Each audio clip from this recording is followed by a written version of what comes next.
Welcome back to the TriFecta Airsoft podcast. I'm your host, E-Rock. Go ahead and hit that subscribe button if you haven't already so you never miss another podcast. Also, do me a favor. Go on to whatever podcast app you listen to us on and give us a rating and review. That really helps us rank in the searches. Thank you so much. Let's get into the podcast. Welcome, bro. Welcome back. Man, it's good to be back. I appreciate you having me. Yeah, absolutely. Well, listen, I love your getup. You got your hat on. You got your vest on. Yeah, I figured I got inspiration from Brim when he did his because I think he was the first, from my understanding, to actually have his gear on. So I'm just like, you know what? I'm just gonna throw my hat on, at least throw my vest on or whatnot, and just kind of just go with it. Yeah, so, dude. Brim, awesome. That's for you, buddy. Brim, shout out to Brim being the first one with the gear up. Absolutely. Hell yeah. That's cool. I saw call sign Lance and a few other people doing that as well. Yep. Well, I just I did a podcast 2 weeks ago with Cujo. I don't know if you know, have you heard of Cujo? He's a speed softer, not a MilSim. So he's big name in the speed soft arena. Okay. And so he asked me, hey, do you mind if I cover my face? Because nobody has seen his face. Oh, wow. Yeah. So he wears his gear and his, mask and whatever. And if he has his mask off, he's got this, one of those, I forget what you call them, but those stretchy things you pull over your face. Oh, because it's not like I know what you're talking about. It's that's what I was thinking of. Isn't it baklava or is that what it's called? Because I thought the baklava was like is it baklava? I think it's what it's called. I think so. It's a very weird word. Sounds like a disease. I don't want it. I already had my fair share. Hey, listen, boss, I can't come in. I got baklava. That's the next one coming out next year, bro. Didn't you know that? That's the next variant. That's coming out. Oh my god, that's pandemic. Oh shit. The kicker is it's within the mask. Oh shit. I knew those masks were messed up. Exactly. That's how they're gonna get you. Oh, that's funny, man. Hell yeah. So how you been, bro? You've been busy. Yeah, I've been good, man. I've just been like I said, just trying to get myself back up and going on putting out more content and trying to do more videos. I got one more MilSim coming up before I end it off at the year, and it's going to be at GTI. Nice. So that's what I kept harassing you. I'm just like, are you coming to Iron Dagger? Are you going to come? Okay. So yeah, I know. Speaking of avoiding me, man, come on. Come on, E-Rock. GTI is close. It's a little over 2 hours from me, from my house. So it's very close. But yeah, so as far as going to the event, probably not. But as far as I knew it. Oh, damn it, man. But because I'm about to drop some more information, because I got some other content creators that have been on your podcast that are just going to be out there. Well, I've been talking to Little Miss Airsoft. She says she's going to try to make an appearance there. Oh shit. Yeah. And let's see. Well, I'm not sure about Tonka right now. Dude. Yeah. Brim, that's a definite maybe. And even Soda had even said that she was going to try to. Yeah, I was going to bring a lot of people, and they were going to be running with me on Commandos. Oh God. Okay, here we go. See, so this is November? Yeah, November 11th through the 13th, and this is a 24-hour continuous event. I saw the post. This is Third Coast. Yeah, this is Third Coast. Yeah. Same guys who did Stonebreaker. Yes, right. So the 24.5 hour whatever continuous. I just saw their post the other day. Okay. Somebody else I talked with said they were going there too, and I'm starting to feel this pressure. Okay, starting to feel this pressure. Like I need to start making plans to drive. I mean, I don't have to get a plane ticket. It's a 2-hour drive. So you're leaving Thursday night? I'm leaving Thursday night, so that way I'm there, because I'm on Friday. I'm doing a tier 1 mission. Yeah, and they're going to be using the helicopter for that. Right. Yeah. See, that's what they did at Stonebreaker too. Yeah. So that starts. So you're going to get there like what, early Friday morning? Yeah, I'm gonna try to get there. Well, whenever they open up, so I think they do Noon or registration and something. everything around like maybe like 1-2 o'clock in the afternoon. That's typically what Third Coast will do. Right. Because Okay. I think this will be my this will probably be my 6th or 7th Third Coast event. Oh, wow. Nice. Yeah. And because I just got done doing Series Viking 4 and Georgia at Guardian Center. Right.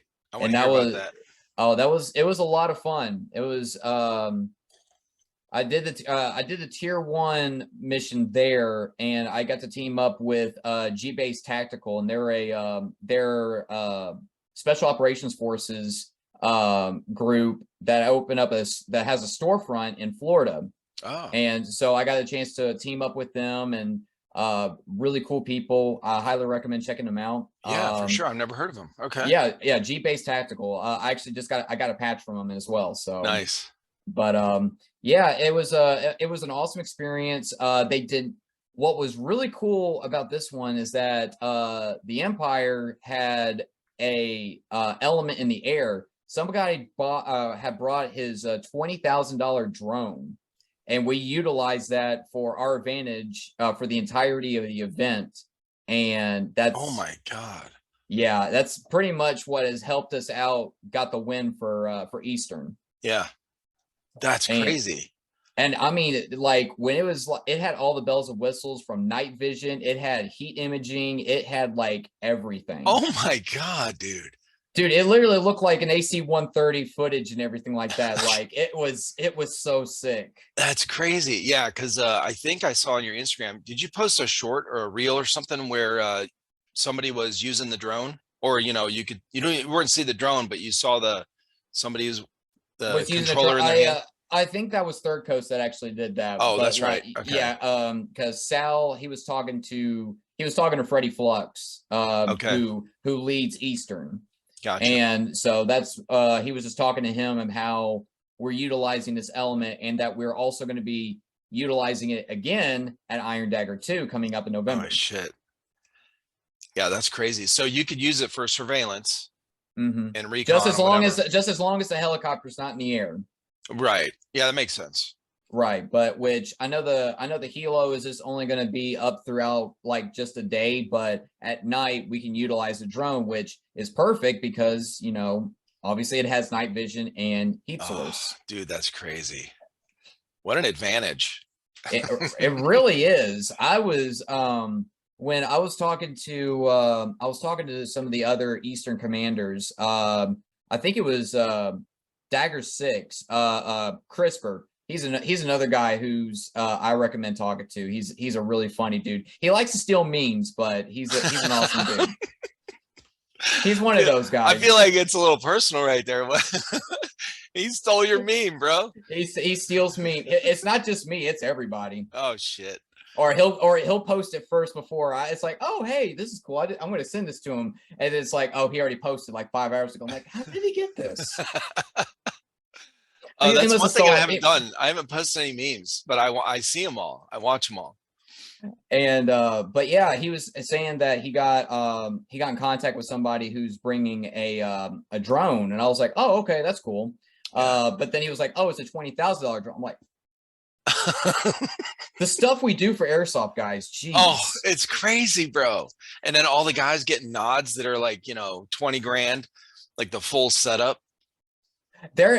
Speaking of, there was a moment, there's another YouTuber who went, Players Wanted. I think he's at like 33,000 subscribers, I think. Players Wanted? Players Wanted, yes. They're based out in Florida. Yes. Okay. So they were pretty much doing an overview of Serious Viking, and he got a clip, and Hell Yeah was in the video. Oh, nice. Well, it was I could tell Hell Yeah's voice anywhere. Right. But so it was pitch black. You couldn't see anybody but tracers going back and forth and everything. I just hear somebody say tan, and all of a sudden you hear, and then Hell Yeah had shot somebody's nods out. Oh shit. Yeah, and oh man, like I just saw it got really heated for a moment. I was just like, I'm sure. look, I'm not the one bringing like 720 grand Bro, night vision to, if it put breaks, caps on them, okay?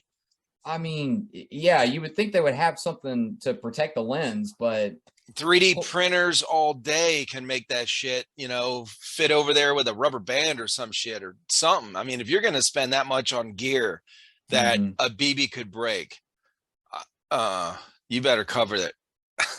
Listen, $20,000 can go down the drain, and it all costs by 1 cent of 1 6mm BB. Right?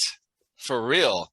And by the way, at night they're stray bullets, like they're blind firing basically. So it's not like a sniper shot. Like these are just random BBs coming from everywhere. Like, and then your shit gets broke.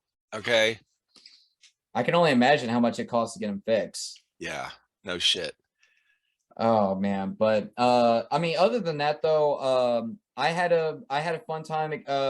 This is my first time actually. Well, this is my third time leading at a MilSim. Oh shit! But my first time for Commandos, because last year as Serious Viking, I actually led the tryhards. Oh shit! Yeah, me and Laz, we're like, we got pictures dude. together. Yeah, Laz, Tia, all of them. I love those guys. Laz is awesome. He just called me yesterday at work. He really? Just ran. Yeah, he's not a texter, right? He reminds me of a guy. No, he's like the first time I messaged him about being on, he's like, here's my number, send me your number. So I sent him a number. He calls me. I'm like, oh shit. He is snappy with it. Like, he is for real. Like, from his training just to picking up the phone, like he's right for it. Like, no hesitation at all. Yeah, we'll just like 30-second conversation, get the information and done. Where most of the time I'm more of like, hey, just send a quick text or whatever. So if I send him a text, he'll just call. Like, hey, what we're gonna figure this out, do this, whatever. I'm like, yeah, we could do that. He cracks me up, man. Hell yeah.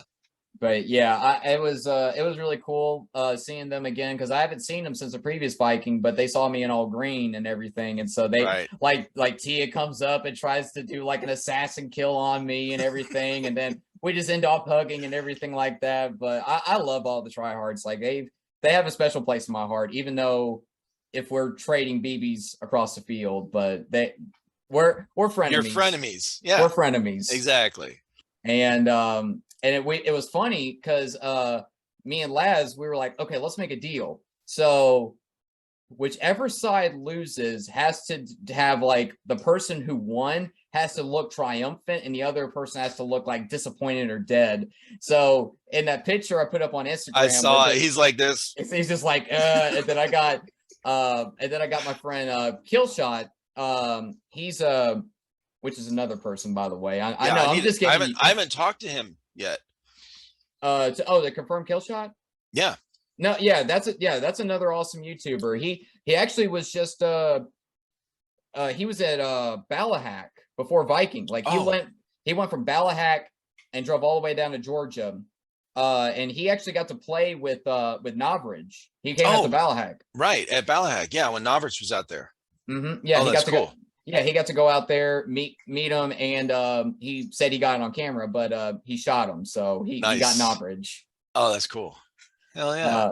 But yeah, other than that, though, I mean, it was an awesome experience, and I received all the commanders received an award for outstanding leadership. So I got this from Sal and Freddie.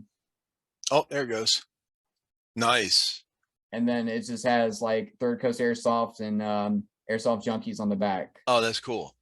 So they started doing this, I believe, at hold on, I'm waiting for the camera to focus. There we go. They did it at Bone Strike, the last Bone Strike in February. I think that's when they started implementing it, because I think Hell Yeah was one of the first people to get one. Okay. for his leadership, because I think he was second in command of all of Western at that event. Oh shit. So it was really cool. Because me and Hell Yeah, we've always, like, whenever we play together, we're always on the same team and everything. But like this year, since a lot of my Ludus guys, they go green, I'm just like, well, I guess I gotta go start getting green gear. So and that's when I trans over to the Empire. Nice. Now, was this your so you said it was your third time being like in a leadership role? Was this the biggest event that you had been in a leadership? No, I mean, it was no different than Series Viking last year. I mean, it was my, okay, but this was my first time doing it for Eastern. Gotcha. Because I did leadership at Viking 3 and the first Iron Dagger last year, and I'm doing it again. I led commandos for Viking, and then I'm also leading commandos for Iron Dagger. Oh shit. So how did you like the commando thing? What is different about that? Is that the third faction that kind of goes out and okay, so mixes it up? Basically, so Third Coast, to people who are unfamiliar with it, I highly recommend checking them out. They're really awesome and great, in my opinion, beginner or I wouldn't even say beginner, just a better general understanding of MilSim. So you have Eastern and Western. You'll have 3 standard infantry units, and then you'll have 3 like specialty units. So like for Eastern, you have the Royal Rifles, the Commandos, and the Airborne Regiment. And then for Western, you have K-Bar, Task Force Darby, and 13th Soft, which I led 13th Soft at Viking 3 and the first Iron Dagger last year. Okay. So the specialty units get pre-deployed 15 minutes early before the game, so that whether they were into hold an objective until the other infantries come in and pretty much relieve them, and they get to go out and do special missions, whether it's like just to go find like the talk or take out their mortar pits or and all that sort of thing. Yeah. Oh, that's cool. Okay. So I enjoy, and plus it's only limited to a certain amount of people to do it. Because I think it's really only limited to 20. So you'll have 60 for both specialty units versus everyone else just kind of goes and does their own thing. Right. Yeah, that's they had the same thing at Stonebreaker when we were there, right? Didn't they have weren't you at Stonebreaker? I've never been to Stonebreaker, so okay. I've only been to let's see, Viking, Bone Strike, and Dagger. Okay, gotcha. Yes, so actually, this will be my 6th one coming up. Iron Dagger 2 will be my 6th MilSim with Third Coast. Yeah, we did. So at Stonebreaker, they said, I didn't see them, but this is what we heard, is that the guys, whoever took the helicopter ride, they would get dropped off in the back with some of the cadre from Third Coast. Yeah. And it was kind of like a really small group of assassins that would go out and do like a special mission. Oh, I know exactly what you're talking about. So I never saw, I haven't found out what those were. Okay, so that right there is only for people who signed up to do the helicopter mission. Right. Basically what the depending on where, because Viking 3 last year when we had the helicopter, we were basically told that there was a bomb or there was some form of IED in one of the vehicles, and we had to go and find and disarm it. But we also have Op 4, which is typically like the cadres and other Third Coast staff. Okay. Or they typically would be called Op 4, and that's who we go up against for the tier 1 mission. Because during tier 1 there is no Eastern or Western. It's gold unit and green unit. And so pretty much it's like they're working together against Op 4. Gotcha. And we did that at Viking 3, Bone Strike, and this previous Viking. Okay. So I'm not sure exactly what they're going to be doing for Iron Dagger 2. I didn't do tier 1 for Iron Dagger last year, but I believe what they did was like they implemented like a hostage rescue situation. Oh shit. So that was pretty but I mean it was loud. I mean, really? Like from all the tag-ins, and then of course from Airsoft Junkies technical. I mean it's that 50 cal is firing blanks. So I mean, a lot of my teammates did not get a lot of sleep because it went on throughout the night. Yeah, and we haven't even started. We haven't even started like the actual operation. Exactly. Yeah, because that doesn't. The real start of it doesn't start until Saturday, right? Saturday at 3 or whatever. It starts Saturday at 11 and it goes on until 11:30 Sunday. Yeah. So it is nonstop, and nice. I had a lot of fun. My favorite memory from last year at Iron Dagger was everybody, like I believe everyone in 13 Soft had decided to say, hey, we're going to take a break. We'll be back early in the morning. And we're just like, okay, because that's the best part about this event is that you could step off the field anytime you want. Right. It's not like MilSim West or anything like that. Yeah. So everybody went off to bed. I'm still in the field and I'm with Hell Yeah. And we're in the talking to command and everything like this. And I hear Hell Yeah. He was like, man, I'm really hungry. I'm just like, I got you, bro. I called Pizza Hut because they were the only ones that were open. And I got pizza for all the troops. And oh shit. Yeah. So I saw as soon as Sal came in from the owner of Third Coast, he goes like, dude, that is so MilSim, and he just takes a slice. That's awesome. Hell yeah. And I'm like, you know what? I'm gonna try to do that again. I want to recreate that moment, but this time for Eastern. Oh, that's cool. So Guardian Center, I heard that's really, really big. Yes, it is 800 acres. Do they don't utilize the whole thing, I'm sure, because it's really. They implemented the entire thing. They're implementing every part of GTI for Iron Dagger. Oh shit.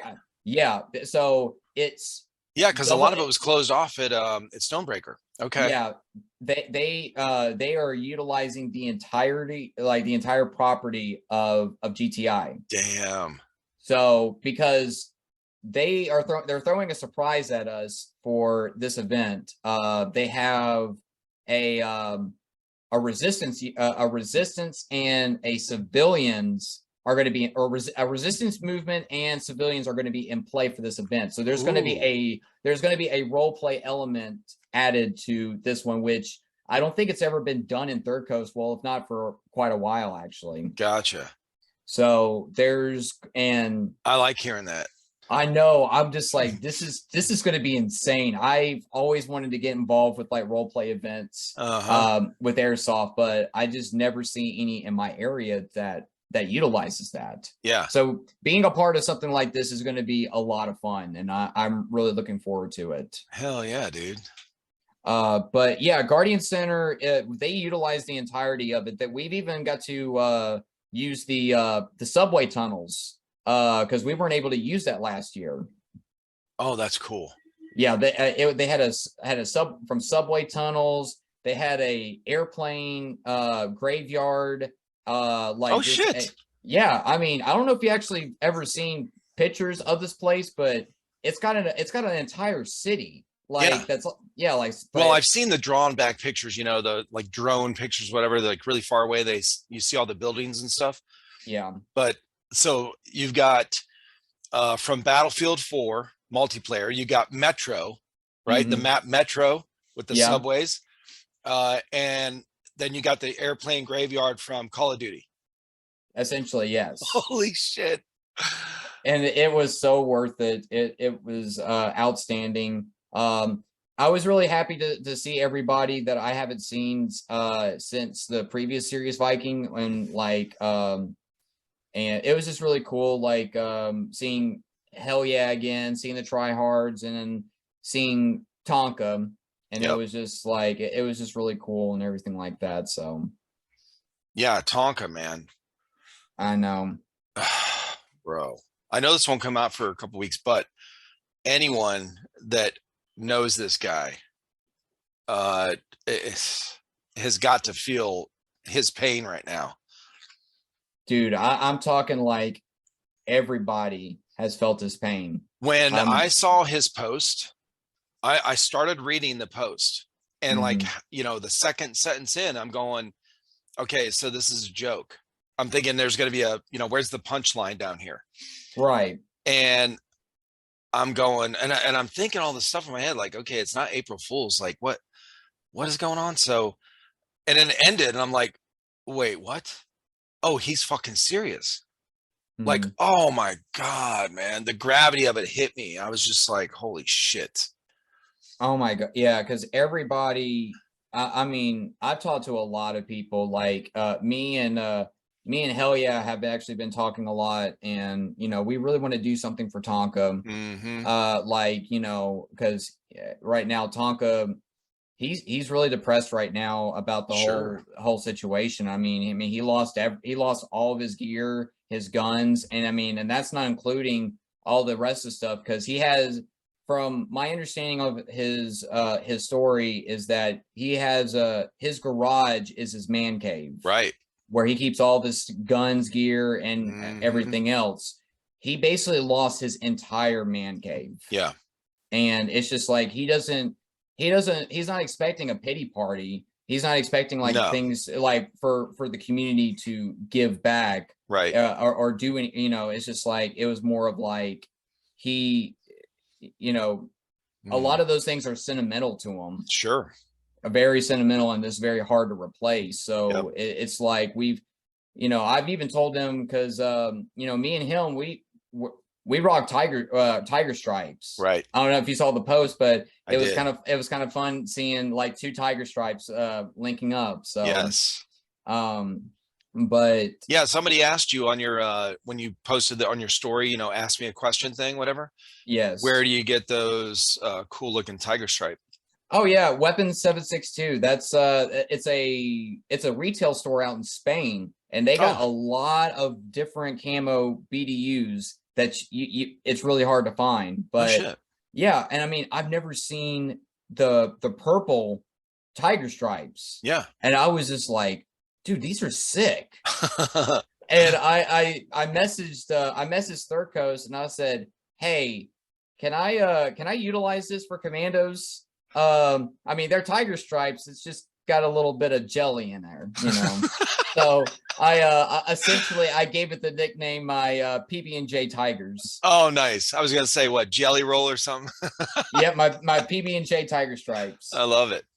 But I've even told Tonka, I said, look, I'll send you, like, I want to at least get you some tigers. Like, let me at least send you a pair of like jungle tigers, because he's running commandos with me. So he said because we were talking about Iron Dagger like at the event. Oh, before, like before we got to see to Viking, and like literally a day after. Yeah. We were just posting our pictures and everything, and he goes like, dude, I can't wait to run with you at Iron Dagger, because this will be like, I've ran in a Tonka a few times, but I've never got to actually run with him. So I was really looking forward to it. Right. So I know this podcast isn't going to come, or this episode isn't going to come out for another week or two, but like, I really do hope, you know, some good comes out of this. Like, I do hope like that, like justice will be served, because he's got all of, like, the airsoft community in Florida is looking really hard. Good. So, and I mean, it's just kind of, and I mean, I've been, ever since, like, I've been on Hop Up and eBay, like just typing in airsoft, like just seeing if anything pops up from like the Florida area. Right. And Hell Yeah had even contacted all the fields, all the pawn shops, and all the airsoft stores in the state of Florida. Oh shit. So I mean, me and Hell Yeah try to do a lot.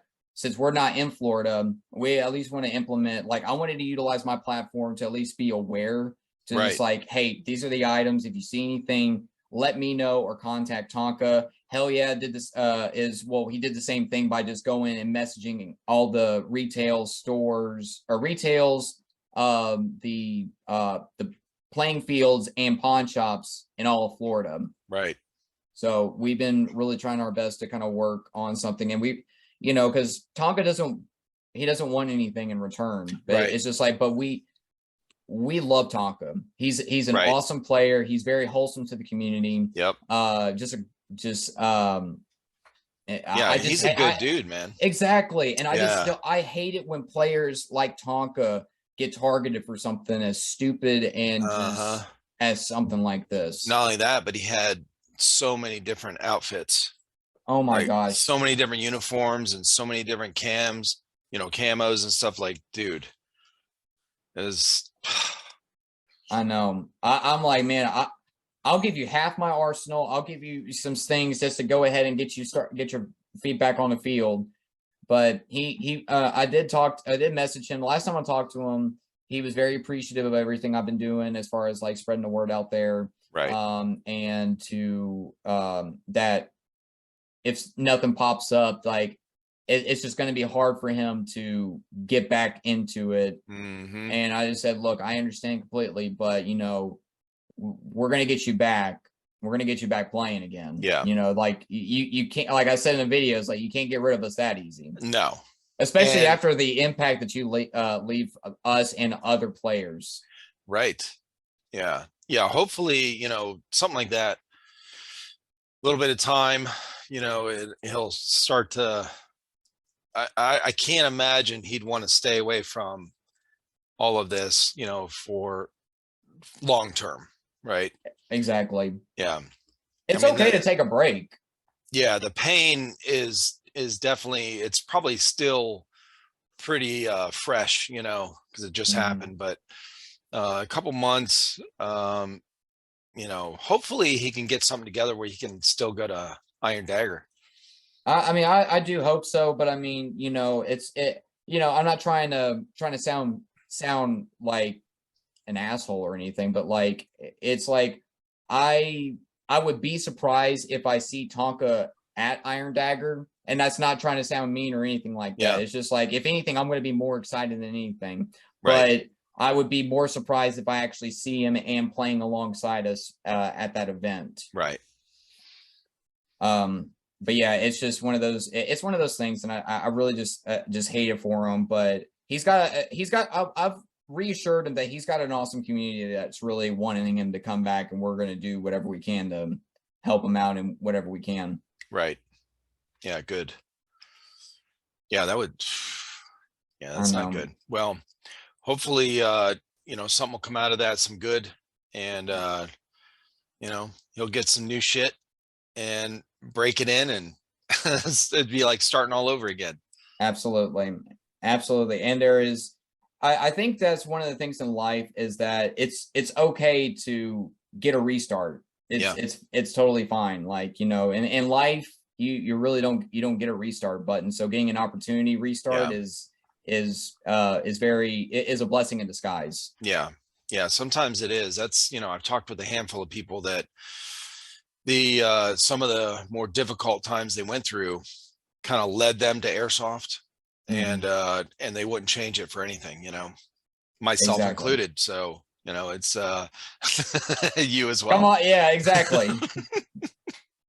I love it, and I'm spending, you know, it's like I'm spending thousands and thousands of dollars just like the rest of everybody. So it's great, you know. Hey, you know, we're shooting each other, we're going broke over it, but at least we're having fun. That's all. Oh, dude, memories, bro.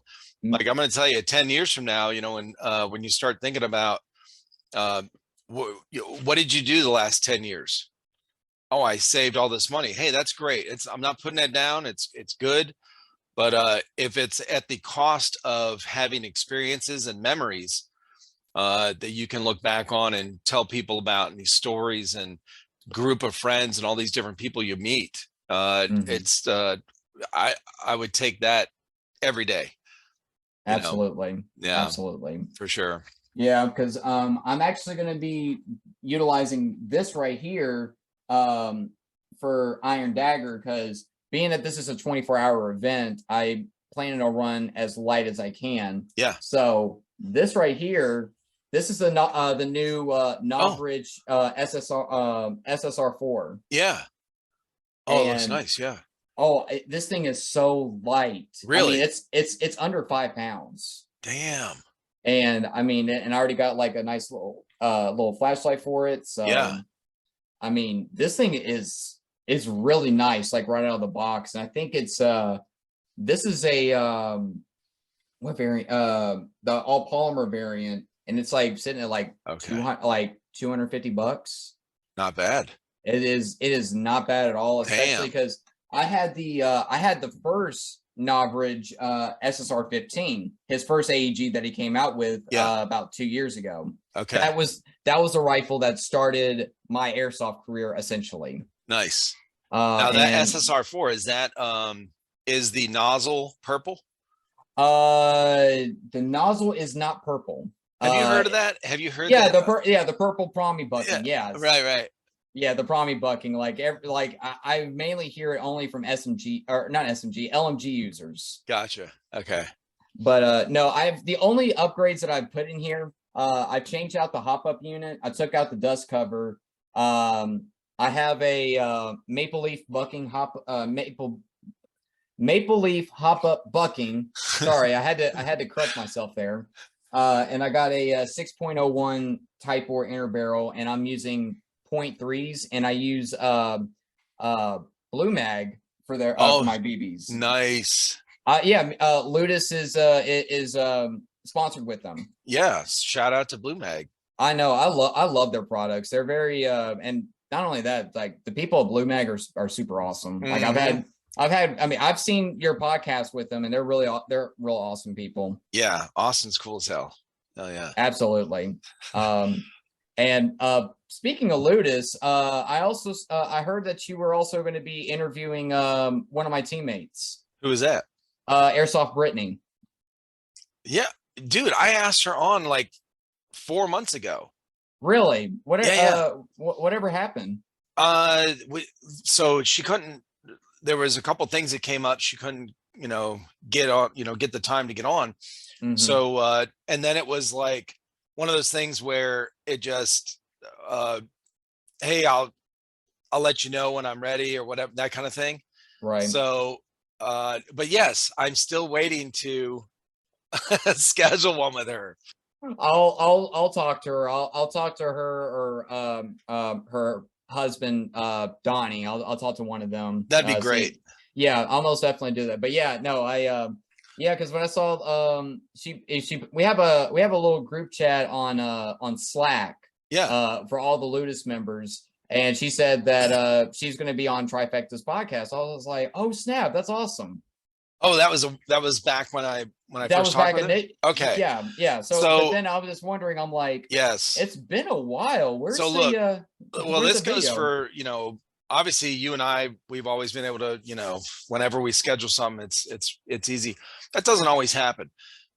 There's a couple things. This goes for anybody listening, future guests, I guess, is future guests, I guess. Yeah. So I'll ask, I don't want to bug somebody, right? Mm-hmm. I don't want them to be like, I guess, reluctant, oh, I guess, yeah, okay, I'll do it, because he's asked me like 10 times. So I understand people's schedules. Mm-hmm. I don't mind if we can't figure a time out, can always reschedule, whatever. Sometimes I forget if it goes like, hey, just we'll talk like in a couple of weeks to set up a time. Mm-hmm. And just other times I'm like, well, I've already asked like 3 times. I don't want to bug them. So, right. So I don't take it personal. I don't think, oh, they don't want to do it. I normally think, oh, like they're busy. Like I understand life is busy sometimes, and well, not only that, but if they've never been on here, and I've never been on a podcast, period, like this will be their first one. Mm-hmm. I can understand like, oh, I don't know what to expect. I don't know how long will it take? I've had a lot of those questions before. So anyway, so that's part of it. That's just, I got you. Especially females, man. I don't want to be that guy that's like, hey, you going to be on? Hey, you want to be on? Hey, you want to be on? You know what I mean? Like, right. I got you. I'm respectful to them and, to anyone I ask, and, just as they are with me. So, That's Yeah, but yeah, so absolutely. that's kind of in limbo. So and I think the last thing I sent her was, hey, the invitation's always open. So whenever, Okay. but I Right. understand people forget, it's life, man. That's just what happens. Well, she was this. I know she was out at Copperhead in New Mexico.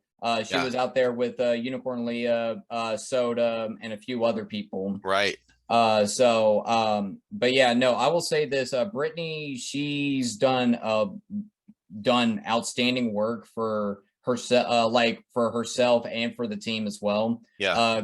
And she's an awesome player. I don't really, and plus Donnie, her husband's is a really cool dude. Like I always enjoy playing airsoft with them Yeah. whenever me and like the Memphis chapter of Ludus goes up to plays with them up in Nashville. Gotcha.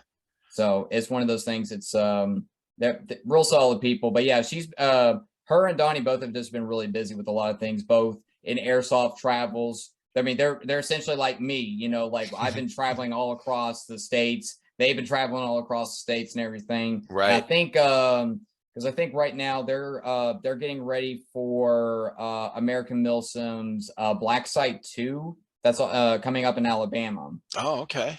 And I was going to have them try to come with me to Iron Dagger, Yeah. but literally Black Site is 1 week away from Iron Dagger. So I don't know how they feel about going from Nashville to Alabama, having to drive back and then have to go all the way to South Carolina. So exactly. I mean, hey, I've done it before with past a couple of trips, like up to Illinois, Missouri, and everything, to meeting up with Brim. So, yep. I mean, it's possible, but is it exhausting? Absolutely. Right. Well, you definitely get a lot of cool memories, cool stories to talk about. Hey, remember when I almost ran off the road when we were falling asleep driving at 2 a.m? Yeah, exactly.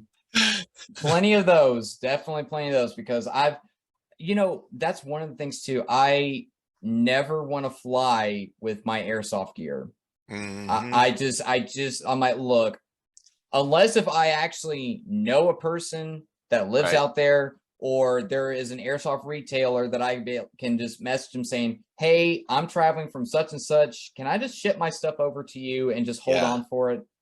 But I do not want to fly with my airsoft gear. I know I've heard people say like, oh, you could do it. It's just got to treat it like a real firearm. It's like, I rather save the hassle. Just give me my plate carrier. Let me just put it all in stuff in there, and I'll just, just have everything else going. Oh, sorry, that was my cord just came out. But I'll just have everything. I'll have all my guns and everything like that just shipped over there. But I'm always driving to these events. Yeah. Yeah, I saw, speaking of driving long distance for these kind of things, Honey Badger, I think he just drove from Texas to Rhode Island for EA Fest. I didn't know he drove. Bro, I think, I don't know. I saw the map. I don't know. I just saw the post he was doing on a story where it was a plotted map of driving to oh my gosh. Oh, speaking of Honey Badger, yes, he's I think I convinced him to also come with me to Iron Dagger. So shit. Yes. So I'm telling you, you're gonna have a lot of these guys that were on your podcast. Yeah, I'm gonna have to come at one location. Yeah, and it's like I said, it's only 2 hours away, because everyone was talking to me about going to EA Fest. Bro, I was getting text messages from like Rogue, other people like, so are you going? This is like 2 days before the event. They know I'm not going because I said it like 10 times on the podcast, in the last couple of weeks or whatever. And hey, so you're gonna be there? I'm like, dude, no, bro.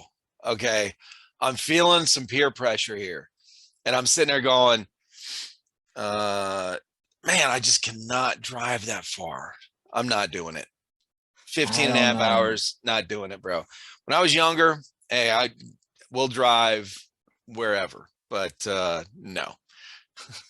That's my thing. You know, I want to visit the East Coast and play airsoft out there because I played in the Pacific Northwest. I played out in Washington before, Oh, okay. but yeah, but I've never been like anything past South Carolina. I've never been, no, excuse me, Myrtle Beach. I'll put it like that. Okay.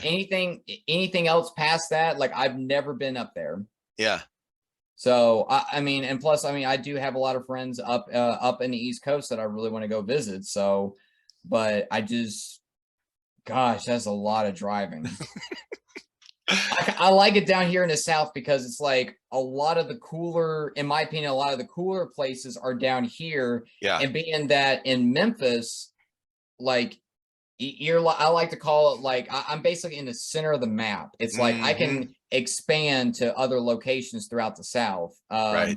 Because I know in February they're going to be having Operation Bone Crusher, which will be at the abandoned insane asylum / prison that's in Georgia. Oh, that shit. was where Bone Strike 6, the last one, was held at. Okay. And then in April, I really am interested about this one. They're going to have Operation Starburst, and that's going to be at Fort Hood in Texas. Oh, wow.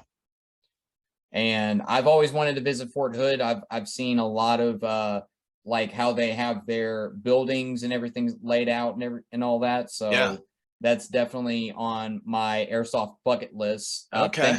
Thanks a little Miss Airsoft for allowing me to start my own airsoft bucket list now.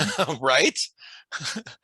Because it was so like when I watched her video about airsoft burnouts and everything like that. Literally, I was just getting over that over a previous experience that I was dealing with in the community that caused me to basically halt from content creating. I pretty much had a bad falling out with an airsoft retail, and and I'm like. And I'm not going to name names. I'm not going to start any drama, but like, honestly, it's one of those things where it's like, it got very toxic where it made me not want to create any content and everything like that. So, and I hated that it got to that level, but I was getting a lot better. I was like, you know what? I'm actually going to go out and start filming again and all this. And literally, as soon as I started doing that, I felt better. And then that's when Little Miss Airsoft dropped her video, and I was just like, holy crap, like I was literally just going through all of this. Right. So I messaged her, and I left a comment basically just saying like, you have no idea how relatable this is to me right now. Oh yeah. And I told her, I said, I hope we get an opportunity to play airsoft in the near future. And that's when I was telling her about Iron Dagger, and she said that she would definitely look into it and all that. So she was, I gave her all the information that she needed. So I'm just waiting to see if she's actually gonna go through with it. So it'll be really cool because I've always wanted to meet Little Miss Airsoft. But I know she's real cool. She's real cool. Yeah, I do too. I wanna meet her as well. That airsoft burnout thing, when she put that out, that's got to be a common thing, like more common than most people know, because a lot of people aren't going to talk about it. But I feel like the guys like yourself, people that go to these that have plans throughout the year, right? Like you spend the money on a ticket, you plan, you do this, like, oh, I know these events that are every year at the same time. If you guys are planning, your team or whatever are planning on going to that, as soon as those tickets drop, like all your teammates are talking about it. Hey, next week, don't forget, we got to get these tickets, that kind of thing. Like that's probably, it probably helps that, where you don't have that burnout because you're kind of looking forward to the next thing, Exactly. But it's and even though it's the same event or the same named event, there's still going to be different people there. I guess if you go just every couple weeks, nonstop or whatever, maybe you get a little burned out. But I think the you know, that's got to be a common thing where if somebody's kind of sporadic on their events, you know, like my boys, they've been out of the, you know, they haven't played airsoft since Stonebreaker. They're going through they're going through the same thing. So it's not really airsoft burnout. It's that these other things that came up in life, you know, they all, so that Colton and Christian they each bought a house. Okay. You know, just in the last few months. Christian just bought his in May. Colton bought his in just a few months before that, whenever that was. And so, and then they started working more overtime. Once you know, these companies started getting, like this year, you know, started getting up, ramping up again and everything from COVID and all that shit. Right. They're you know, they're working overtime and stuff. So it wasn't like, oh, we're tired of airsoft. It's just these other things came into, you know, became more important. And then when I asked them, hey, are you guys going to get tickets for this thing that you went to last year, whatever it is, you know, they didn't go to Serious Viking, but they went to Iron Dagger.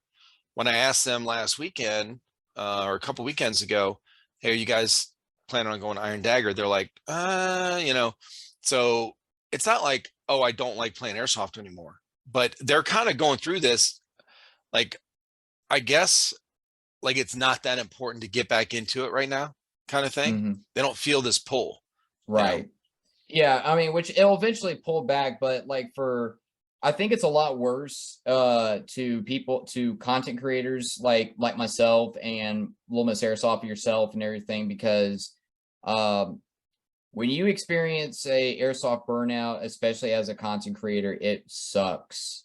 Like I said before, like it's one of those things where you just don't feel motivated. You don't feel like picking up your gear, your guns, or anything like that. And one of my favorite airsofter, like one of my favorite YouTube channels, Storm.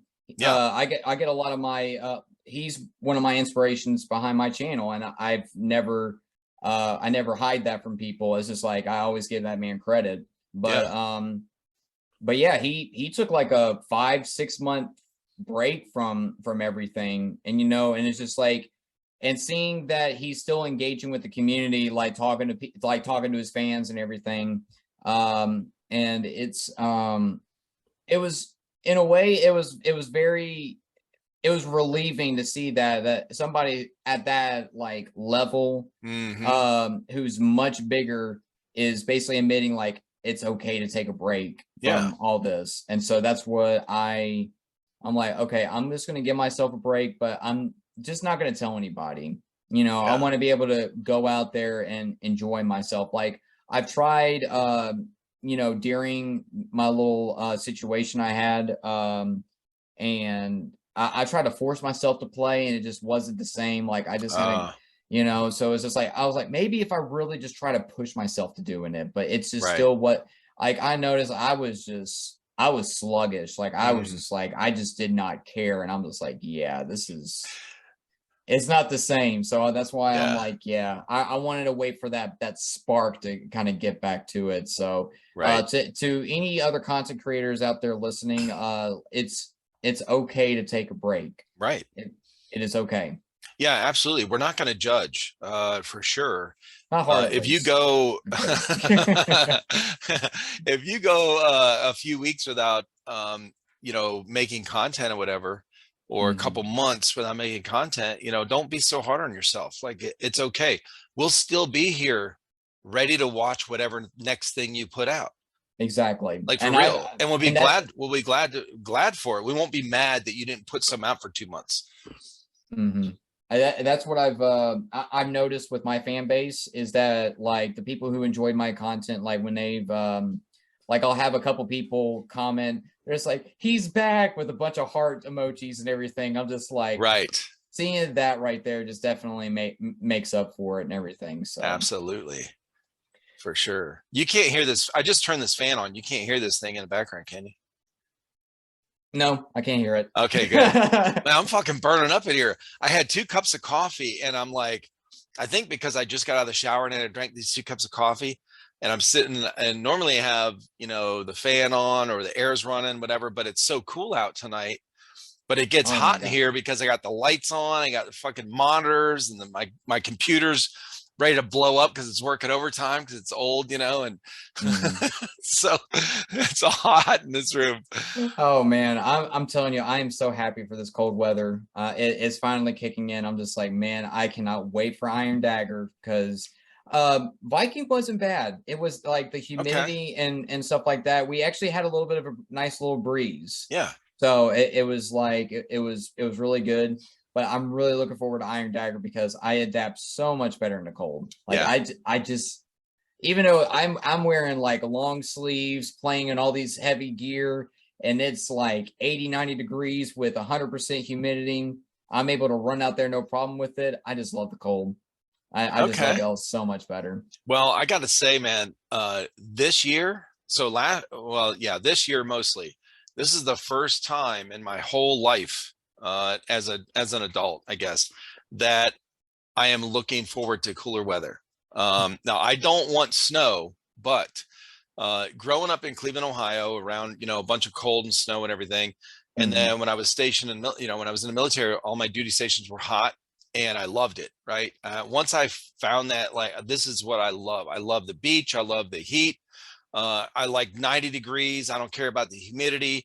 I like the sun blazing. So this year, hoodie season is all I gotta say. I love wearing hoodies and jackets. Oh, Let's dude. go. I'm like this. So the other day when it started cooling off, my son was over and my wife said something about the cooler weather. And I said, yeah, I think I'm looking forward to it. And they both look at me like, what? And I'm like, yeah, I know. I don't know what's happening to me. I guess I'm getting older. I don't like the heat anymore, as much. It's the COVID. It's COVID. That's what it is. We're just gonna blame it's a new variant. Yeah, it's Monkey a new variant. Crom or some. Amarion. I don't know.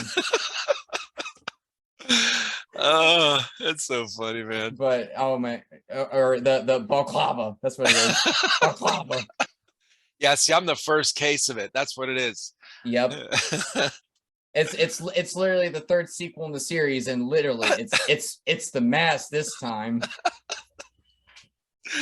Oh man, man, if that ever happens, I know those anti-maskers are going to be really happy about all that. Because like, see, we told you from the very beginning. I told you. Okay.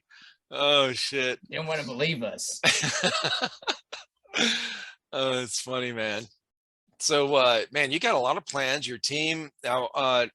How much of your Ludus Rag team is going to Iron Dagger? Everybody able to go, or just half? Well, it's really only the Memphis chapter going. It's me, Patrick, Chase, Scott, who's the owner of our home field, Area 901. Shark bait's a maybe. I'm trying to so shark bait might be coming. Okay.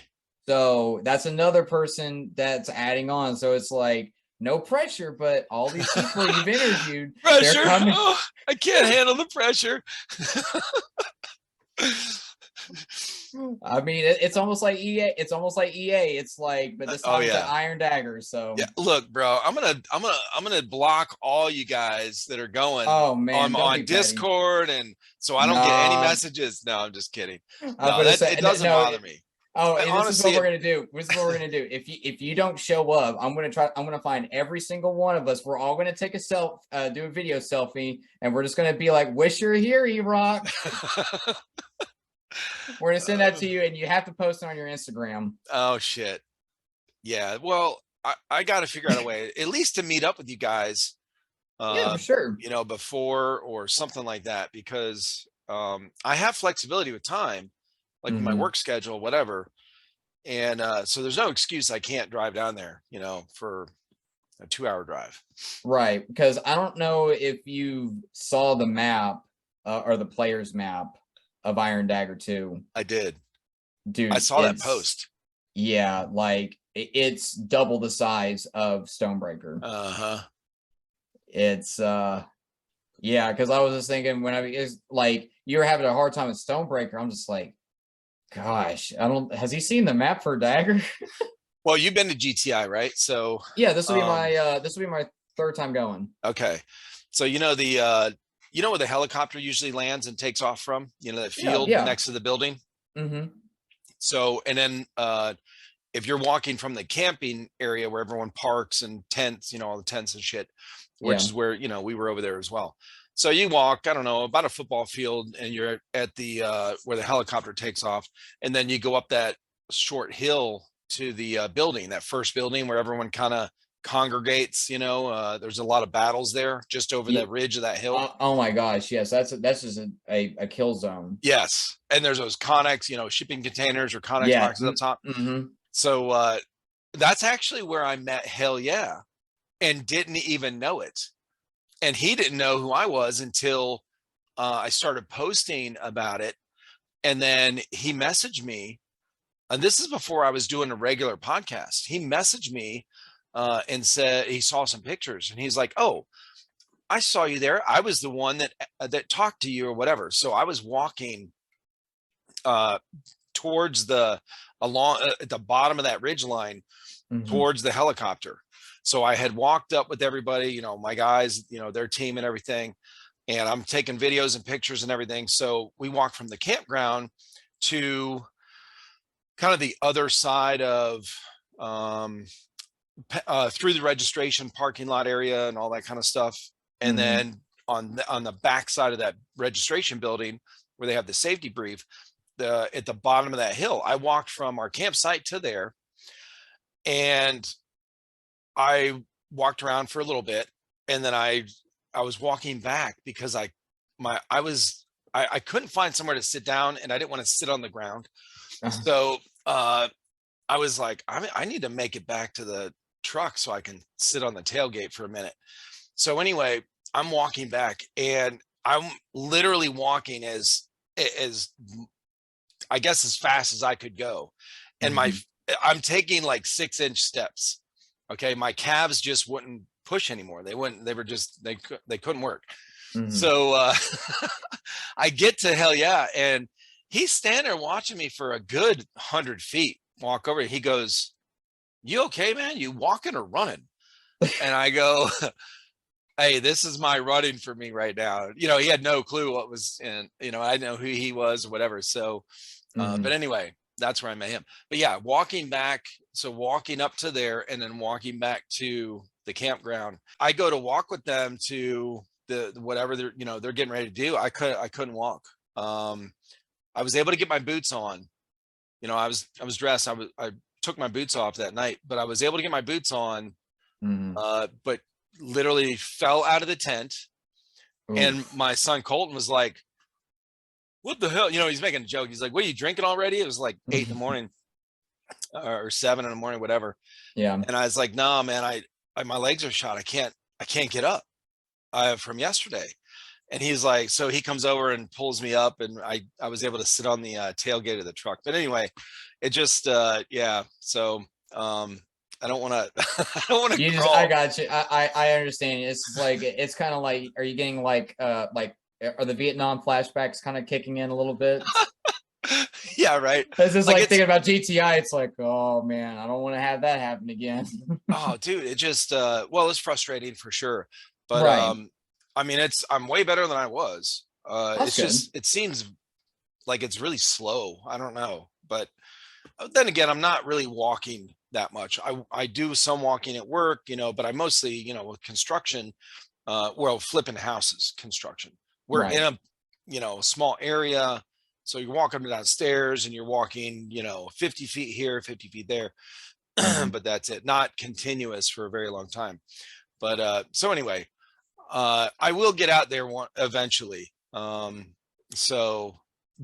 this one coming up, I got to figure out a way to get out there and see you guys or meet up with you guys just to hang out for a little while before you guys start the event or something, and and meet you guys in person. Yeah, most definitely. I mean, I'll at least keep you in a loop on everything, and as far as like who is all coming and everything like that. Like I have just gotta wait for everybody else's response. Like I've been harassing Brim, or at least been attempting to, because he said that oh man, like my wife gave me permission to go. It's like, well, are you going or what? You got the permission, you got the green light. Let's go, baby. Let's go. Oh shit. So and I know and of course, hell yeah, I know he's gonna be there. Yeah. I think it's, well, maybe, I'm not sure. I think because right now Iron Dagger's tickets, they're still doing an early bird special, which like the tickets are really cheap. I think Really? until October 15th, like the players tickets are only 155. Oh shit. Yeah. Like Okay. they are very cheap, and like I think the photographer's pass was only like $90. Right. Oh. Yeah, so it's Okay. yeah, so I mean it's, see, I'm thinking. I mean, I'm just saying, like it's until the 15th is when I believe the players prices are going to go up, because I'm doing the tier 1, because like the tier 1 is makes up for the entire experience at Third Coast. Right. Because Viking, I didn't get a chance to play Sunday because I had to close out the Airbnb and do a lot of other things too. Yeah. But I at least wanted to stay and participate for the ceremony. Right. But I at least made up for it for the tier 1 mission, which I had an absolute blast. And I will say, if you ever get an opportunity, if you want like a real cool like airsoft experience, like or a MilSim experience without having to go through like MilSim West or anything like that, because I know Soda's going to be like, only MilSim West is the real MilSim. But no, I mean, but that's, it's not just her, but it's like a lot of other people who will say that MilSim West is the only true MilSim, and I'm just like, whatever. They could play their silly war games and with their fancy friends and everything. Well, you know what? Here's the thing. This is what Austin and I were talking about. Is there needs to be a different word. We need to change. We need to add some words in here for some of these events. So MilSim should only mean MilSim, right? Military simulation. Simulation, right?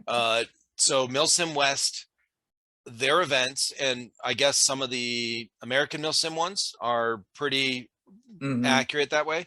Yeah, like you have like, you know, Third Coast, TCA, American MilSim, AMS, MSW from MilSim West, Lion Claw's events are well, Lion Claw I would consider them MilSim.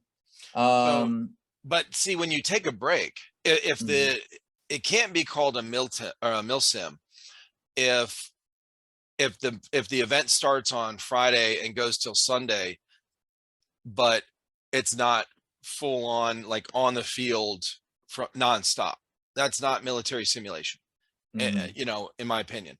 So there has to be some different, I guess. I don't really care either way. It would just, I think it would eliminate some confusion, right? Wouldn't it? I mean, because the only way somebody knows now, let's say somebody's new, let's say like me, right? Now I've had the privilege of talking with all you guys that inform me and enlighten me about all these different things. You got MilSim West. I'm like, oh yeah, what's that? Oh man, they do this and this. I'm like, oh shit. So that's like a real military simulation. They're like, yeah. Oh yeah, absolutely. That's the only way I found out, right? But if somebody's new and they say, hey, let's go to a MilSim, and they go, okay, what is that? Oh, it's military simulation. Well, what do we do?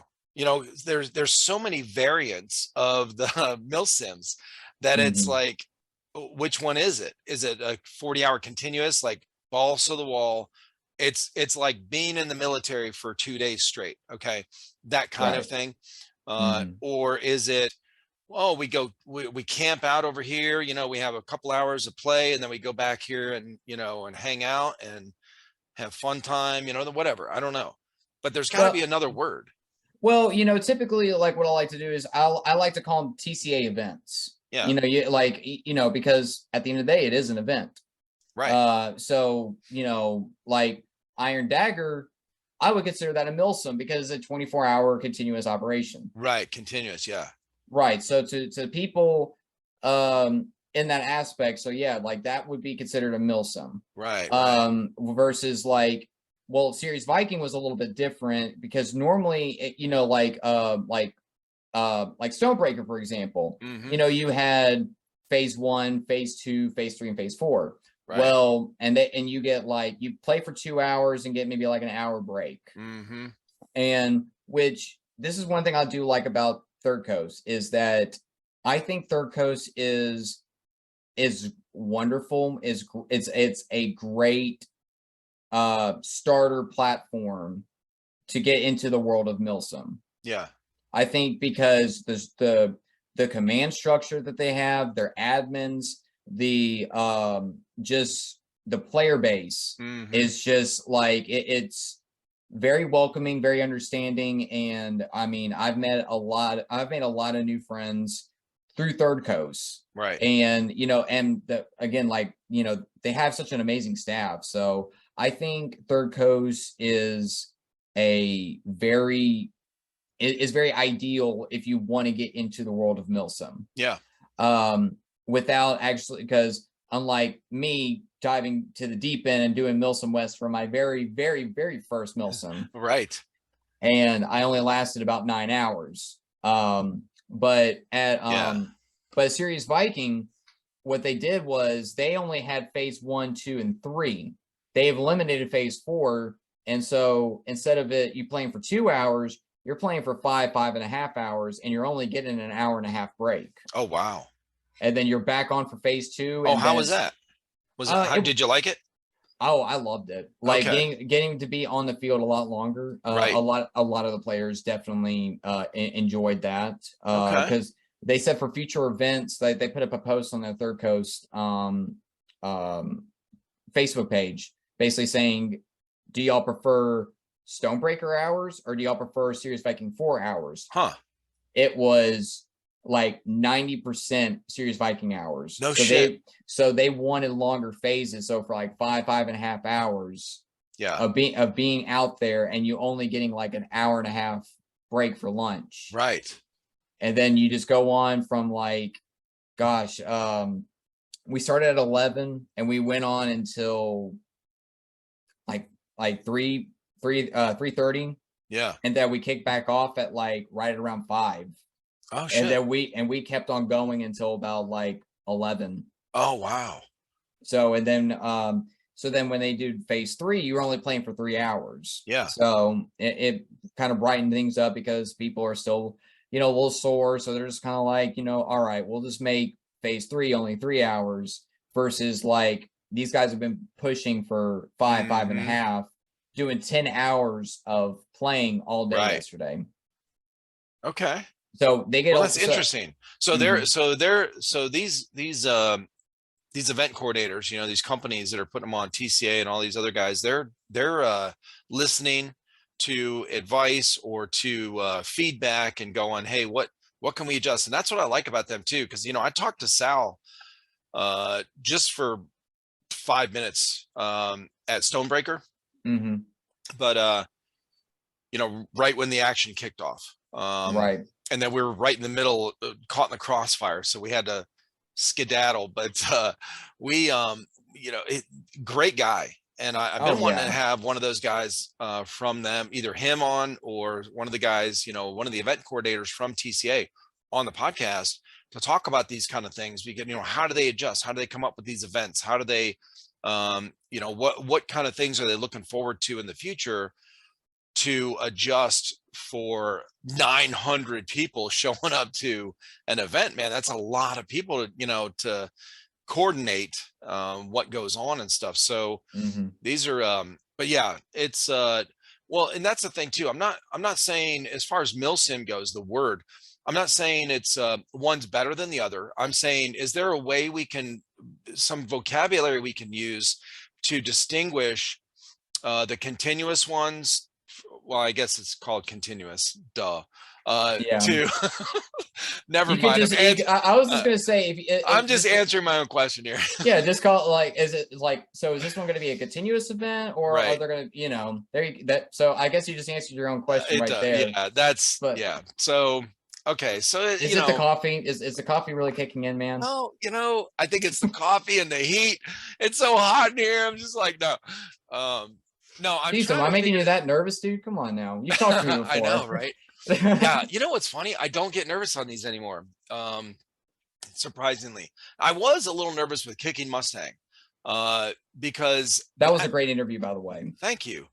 I love talking with them and hearing his story and stuff, but I didn't, first of all, when I texted him, had no clue. Like, I didn't expect a response. You know, I'm sure he gets a lot of messages, blah, blah, blah. So anyway, when I got that, I'm like, what the hell? And it was a Tuesday, and I think I scheduled it for Thursday, like 2 days later. So he was like, yeah, that's fine. I was like, okay, shit.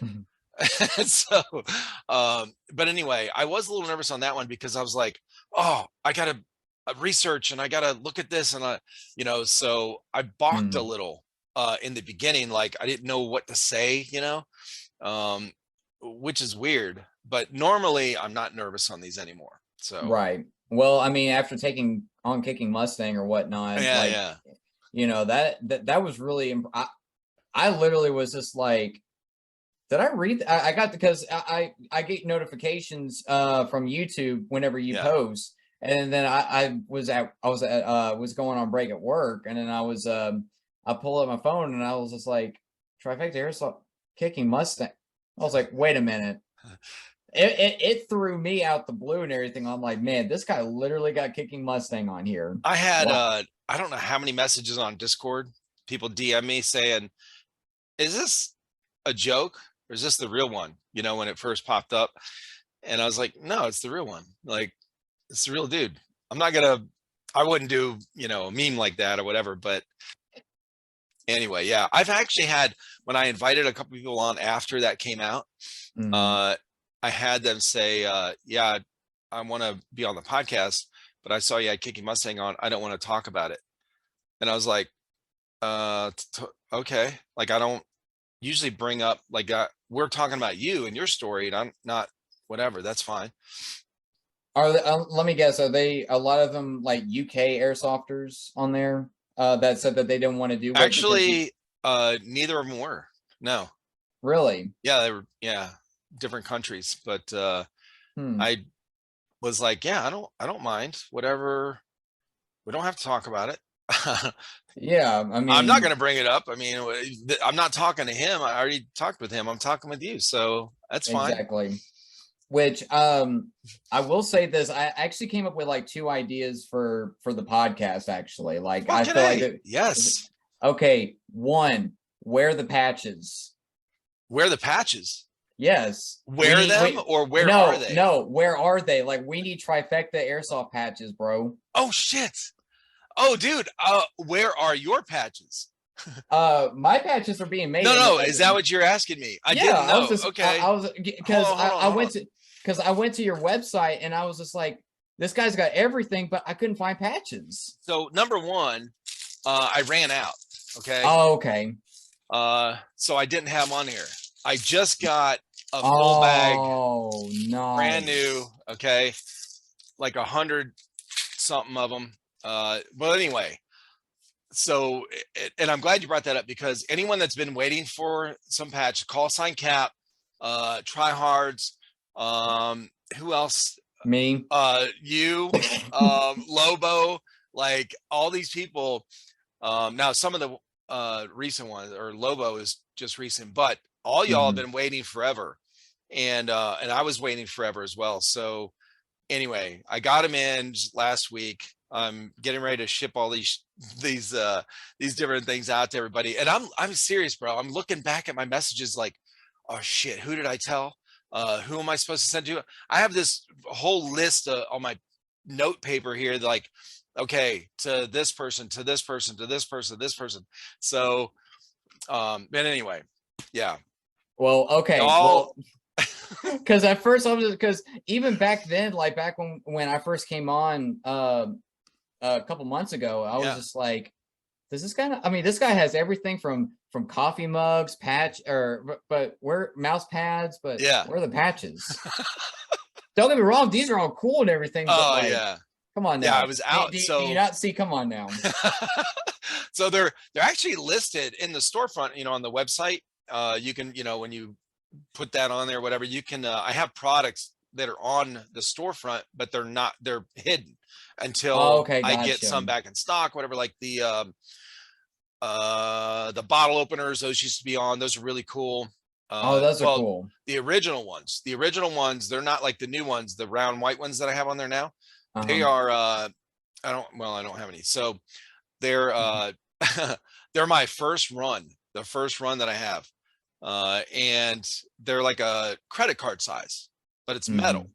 And it's got the American flag on it, has our logo on it, you know, shit like that. But anyway, so anything that I added that I ran out of that maybe I wasn't going to restock, those are hidden. So the patch has been hidden for a while, because I didn't know I was going to run out. Well, here's the thing too. Listen, when I started doing these podcasts, like seriously, you know, I'm looking back through them like maybe episode 50-ish or 30-ish or whatever.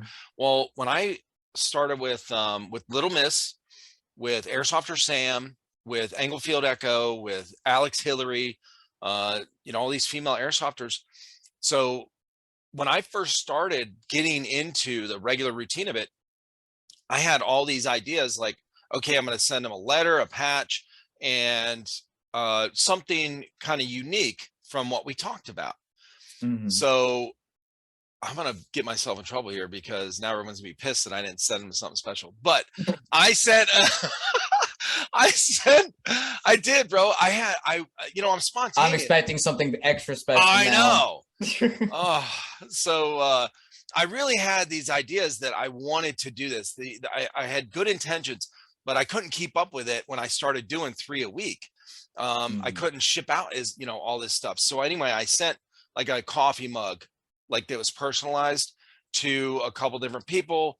And anyway, so then I'm like, oh shit, now I've got 40 more I need to send out. If you know what I mean, like they were just adding up so fast. When I was doing these, when I would ask people, they're like, yeah, I'll do it. I'm like, oh shit. So I started scheduling more and more because people were willing to come on here. So then I was like, okay, I guess I'll do 3 a week. There was actually a couple of weeks I did 4 a week because I did like a special release on a Saturday night. So those but anyway, so I had an idea that I was going to send some special item to each person I had on the podcast so that when they look at this thing, they go, oh yeah, I remember being on the podcast. Yeah. So the cost for sending out 3 items a week was more, you know, my heart's bigger than my wallet, I guess. Okay. Same. Trust me. I feel you 100% on that. But I do have new patches in. I will send you some. So oh, awesome, man. Awesome. Yeah, I got your name on a list somewhere over here, I think. It's like maybe we'll just see. Here, I'll show you right now. Yeah.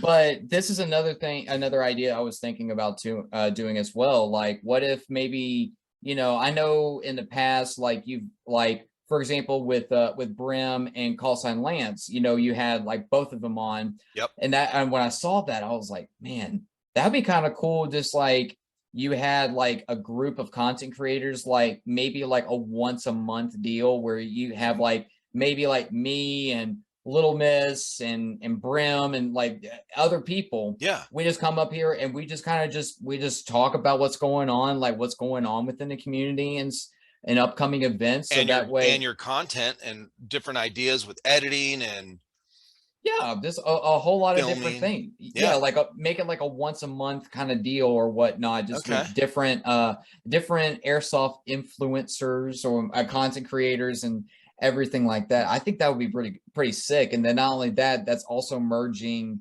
like everybody's fan bases together. It's like, oh, hey, this person's on here with such and such. Let me go check out their content. Dude, that's awesome. I think it should be like I think it should be like at the end of the month, because I think a lot of people look forward to the end of the month, in my opinion. Yeah. So it's kind of like give them something pretty big and like you know, maybe have I don't know, maybe like 5 guests on here. Yeah, like a recap from this previous month or the previous whatever.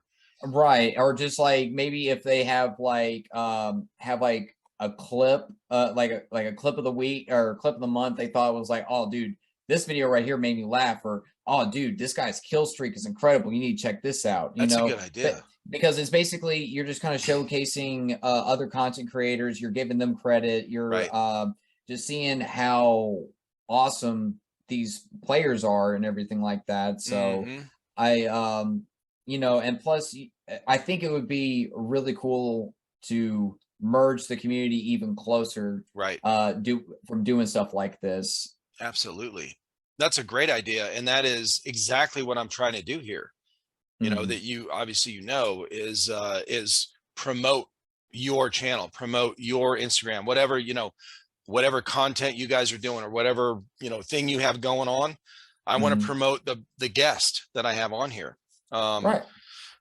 And yeah, when and you know what else is fun too? I love having multiple people on. You know, there's a different dynamic that happens when you have a group, you know. So if we can get people that definitely have like what you have, your, you know, the headset mic setup or whatever, where there's no feedback from anybody and all that. Because when you know, the more people you add, when two of them, you have 7 people and 2 of them have speakerphone or something, or the laptop audio. Like it's like, you get these. We're all gonna be laughing and talking and hearing each other just fine, and then they're gonna try to chime in, and we're all gonna be like, bro, we can't hear half your sentence because your noise cancellation's going on. What are you doing? I don't even know, man. It's ridiculous. No, that's a great idea. I appreciate any ideas you guys have for this. Yeah, absolutely. Because you know, I love being able to, you know, showcase you other content creators, other ideas that would help better our community and all that, which I feel like another person that you should definitely have on here. He's actually on my Discord, but Fez Airsoft. He's based out in the UK. He does a lot of airsoft reviews. And he actually, I think he just hit 11,000 subs on YouTube. Oh, nice. But yeah, he's on my Discord. He's a super awesome person, and his personal Discord, oh my gosh, I love it. It is a literate, like, it's a huge community. Yeah. And it's and not only that, the guys on there are hilarious. Like some guys on there like Was Dog and Anzu, L Arnold, like those guys are just are definitely make the server just like so much better. So that's just my shout out to them. So yeah, absolutely. Sounds like you need to have all those guys on at once. Oh yeah, absolutely. and oh my god, but the thing is, they're like L Arnold, I believe he's based in Austria, and like the other two are based in the UK with Fez. I'm not sure, but his Discord has like everybody from all across the world, and it is super cool and very chill and laid back. Hell yeah! So definitely, cool. So absolutely, Fez. Well, I have 2 questions for you before we end. All right, go ahead. One, since you brought up the group thing, schedule, whatever, or a monthly thing, would you be willing to set up a group message and include me, where you could kind of be the ambassador of that and ask these different people that you're talking about? Like, would you want to, and then you could choose who's on? Yeah, sure. I mean, I can, would you prefer to have like old cast, or would you want new? I don't know. What do you want? I mean, I don't mind. I probably do a little bit, maybe I feel like it'd be a little bit of a mix. Yeah, well, definitely. Or to start out, we definitely need you. Hell yeah. Brim. Okay. Like, and yeah, there's people that have already been on for sure. I'm gonna add call sign Lance to that one. Lance. And let me think. Let's add Honey Badger. Let's add Honey Badger in there. Oh, that would be. So there's awesome. Our 5 right there. So okay. So I'll message Hell Yeah. I'll message Lance, Brim, who are the other two? Honey Badger. Hell Yeah, Brim, Lance, Honey Badger. Who was the other one? You. We literally me. No, let's see. Wait, well, yeah, I guess me would be 5. Yeah, that's it. Yeah. Yeah. Okay. So yeah. All right. Yeah. I'll send out a message to him tomorrow and everything, and maybe we can get a backspin or on it or whatnot. Maybe that could be just what we could just call it, the monthly backspin on the because like the hopper backspin or the BB backspin or whatnot. So we could call it like the TriFecta monthly backspin featuring Mr. OT, Hell Yeah, Honey Badger. I love it. Yes. Well, the other thing was, as you're talking about this, so when I did the podcast with the Real Titanic swim team, they TST, the guys up in Michigan, they we were joking around talking about doing I don't think we said it on the podcast. It was they invited me to one of their Instagram live streams that they were in, just a little call or whatever. So I was talking with them one night and they're like, oh, they were coming up with ideas like this. And they were like, we need to do we'll call it a chaos podcast where all these guys, he invites a bunch of his teams in or his teammates in to the podcast. And then it'll be like, me and him will know what we're doing. We're just going to gaslight everybody. We're just going to bring up like topics, like just randomly as someone's talking, was interrupt and be like, what do you think about blah, whatever. So it'll be like mature, whatever. Oh yeah. So that real unfiltered, just like unedited and uncut raw. And by the way, shit that he was saying is like not even to do with airsoft, just, the shit that's like, in the news or, just, but funny, not serious about it, obviously. Right. Of course. So anyway, he has talked about that and he messaged me a couple of weeks ago on a Friday night or something, was like, hey, when are we going to do this, this chaos podcast? I'm like, shit, man, I need to stop recording so many podcasts so I can do this podcast. Man, that just sounds chaotic already. I don't know, man. Well, like I said, I'm still trying to figure this out. So I think I'm getting better. Definitely, I want to be more consistent with the release of them.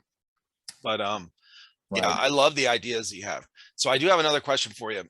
So when, I don't know if you heard or not, but when Austin and I were talking, Blue Mag Airsoft, this last time, we were talking about these ideas of creating some kind of contest for MilSim teams. So the way it is now, people sign up for a MilSim, whether your team, all these different teams and just individuals, whatever, they go to a MilSim. Now you'll know the stats at the end of green 1, tan 1, Eastern, Western, whatever. Right. But you won't really know what your individual team did, how many kills you got, how many this, how many that, whatever. So we're talking about some kind of way to a contest. So it wouldn't be a MilSim, right? With 700 people, obviously. It would be like an event. An event, really, a smaller event where maybe it's timed and your team has to accomplish this. It would be the same thing you're doing in a MilSim, like capturing this point or defusing this bomb or holding this objective, whatever it is, right? And it would be against like, now and we're brainstorming, so it could be against like the cadre that's running the event, and they throw in booby traps and try to trip you up to make more time or whatever, so it's like a timed thing. Or you have 2 MilSim teams go against each other, just 2 teams, so 20 on 20, and it's a timed event. It's not team deathmatch, it's they've got hostage rescue, they've got this, and then the cadre is in there mixing things up for each of them to but whatever. So if they had something like that, does that sound interesting to you? Absolutely. Okay. That sounds a lot. You know, and even with like where you were kind of talking about like when you were saying the whether it be like the cadres or the MilSim team, why not do this? Why not just spice it up? Add the cadres in there, so you have a third faction in there. Yeah. So that way, that spices it up just a little bit more. Yeah, it's not just force on force. You're going, wait, where are these guys coming from? Oh shit! Look out, they're behind us. You know. Yeah, you got to think strategically, because you know that, like, even in real world scenarios, you know, sometimes it could be like it's literally like one force versus one force, and that force is not your friend. It's not the enemy of my enemy is my friend situation. It's like everybody's after each other. Exactly. Yeah. It sounds cool, man. I'm not sure business wise. I think that's the problem, like as far as a business goes.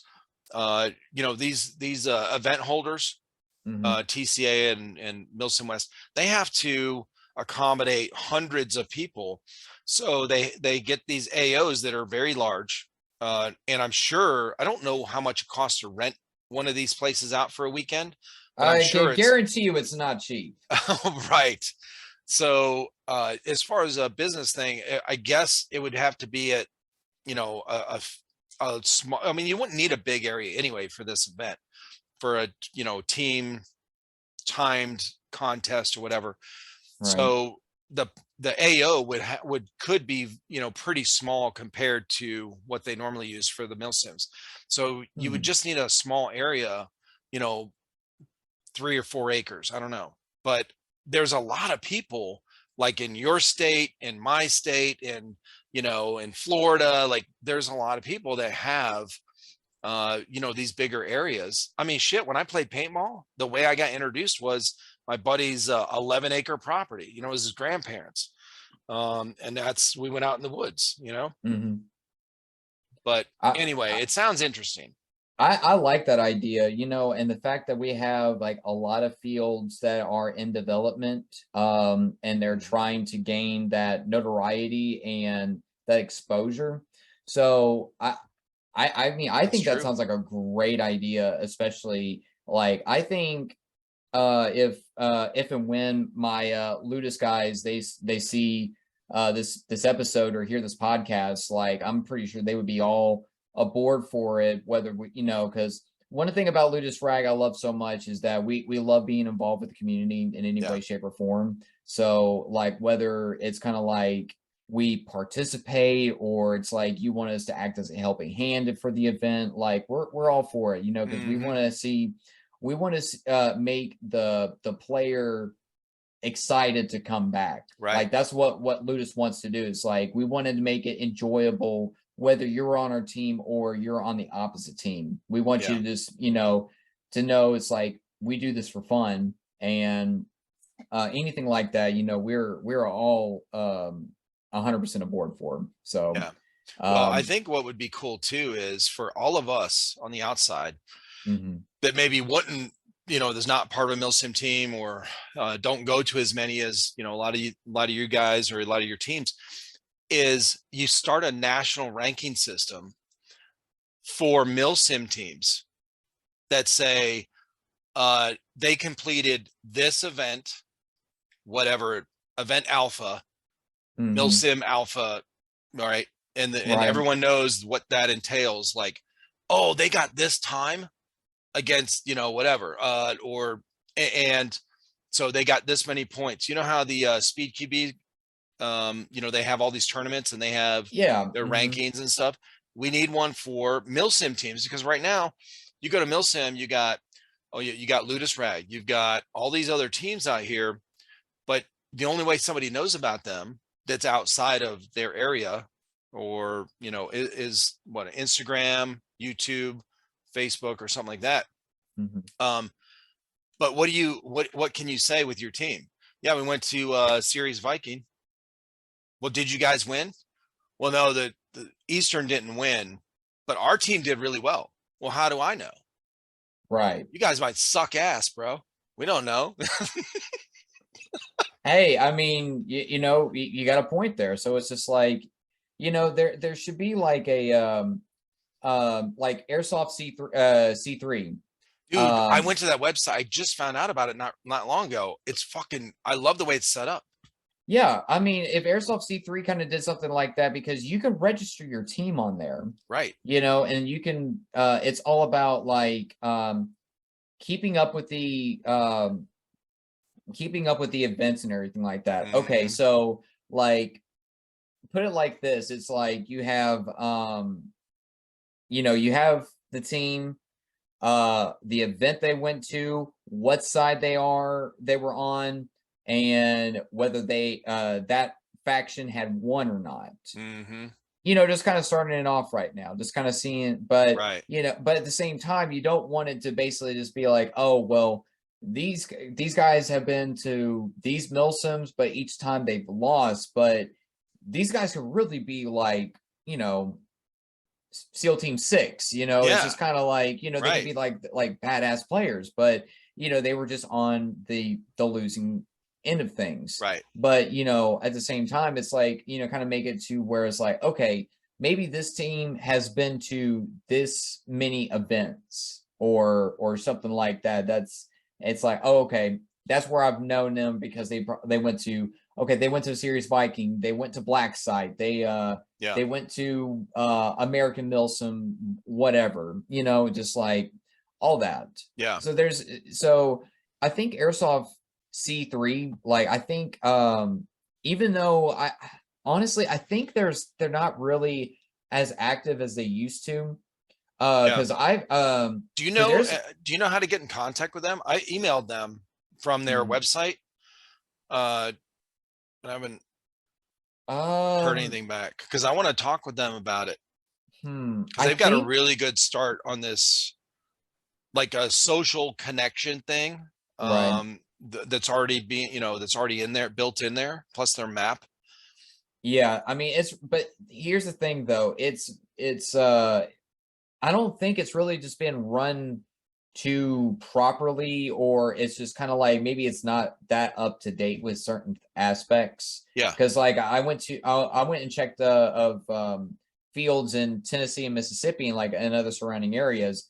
Well, there's some fields on there that have closed years ago. Yeah. That are still on there, and it's like, oh yeah, they're open today. It's like, no, they closed like right 2009, so it's just kind of like, yeah, somebody needs to go in and update it. But the base, like the database, the base operation on this website is really well set up. I think if somebody would just, whoever's doing it would update it, or was able to update it, it'd be a really good start for something like what we're talking about. But yeah, anyway, I think I would love to see some new ideas come out of for these MilSim teams, because a lot of the people I've talked with, there's a handful of them that are really, their whole team is really serious about getting in shape, getting practice, getting like practice with on their own person, personally, like reloading and pulling their mags, getting their gear set up just right, and practicing as a team. And then they get out there and they're, their team's 20 strong, but they're at Stonebreaker with 700 other people. So there's not really, like, their team might do well in those little firefights, but it's not like when you do all this preparation and you have something to look forward to, like, hey, I want to do better this time. Well, how are you going to measure that? And if you have this contest where these teams would be able to go through this obstacle course to acquire points that would go on our national ranking system, that everyone out there could see that they completed this event, and whatever. And they, I think it would really gel a lot of teams together, because it would give them, hey man, we need to practice. Yeah, let's do, let's get better at this or whatever, like for this event, this timed event or whatever. But absolutely. And even I think what I would like to also see, if something like this were to come to light, is I would like to see other teams also give pointers to other teams. Like if, for example, like let's say maybe Ludus isn't good at close range, but we're great at long range. Well, let's say the tryhards, they're great at close range, but they're not so much in long range. And if they kind of see the stats on that, it's like, okay, well, maybe we can talk things out and give each other some pointers and everything. Right. You know, don't get me wrong. I love the competition, right. the competitive aspect. But at the end of the day, it's like we're also trying to make this community grow. So I would love to see other teams utilize that asset to help other teams out. And it's like, oh, well, this is how we do for long range. And then they show us how we do it for short range. You know, something like that. Well, I think that's where the being against the cadre, right, would be beneficial, because now it's all airsofters against the event planners, right? Yeah. So it's not these teams against each other. I mean, sure, they want to do better and get more points or whatever, but they're going to be trading ideas and, hey, did you try this? You know, that kind of thing. So exactly. I don't know. It sounds like I would definitely want to watch something like that.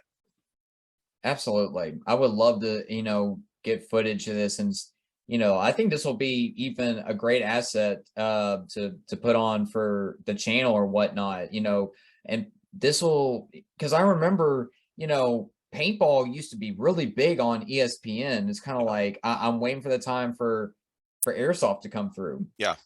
You know, if paintball is on there, I'm pretty sure in the near future, airsoft will be on ESPN and utilizing that. Yeah, we got to figure some things out to film it better and all that shit.